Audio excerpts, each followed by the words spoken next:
Welcome to the Salmon Runs YouTube. Enjoy the video. You start by preparing your data and connecting it to Looker Studio.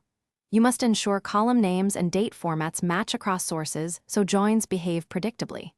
Once your sources are cleaned, create a new report and add each data source. Choose the correct connector for Sheets, BigQuery, CSV, or Analytics. Make sure to authorize access and preview fields, then adjust types if Looker Studio misclassifies numbers or dates. This prevents broken charts later and speeds analysis. Next, you transform and model within the report for useful metrics.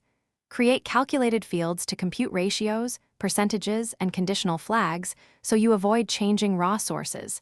This keeps analysis reproducible.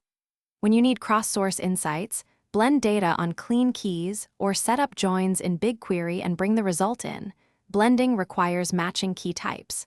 Then apply date range controls, filters, and choose the right aggregation level so charts reflect the time window and granularity you need. Finally, design visuals that answer your questions and validate results before sharing. Use time series for trends, scorecards for KPIs, and tables for row-level checks. Add filters and date range controls for interactivity.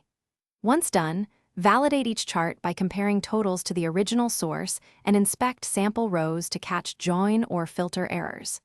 If numbers mismatch, recheck join keys, data types, and overlapping filters.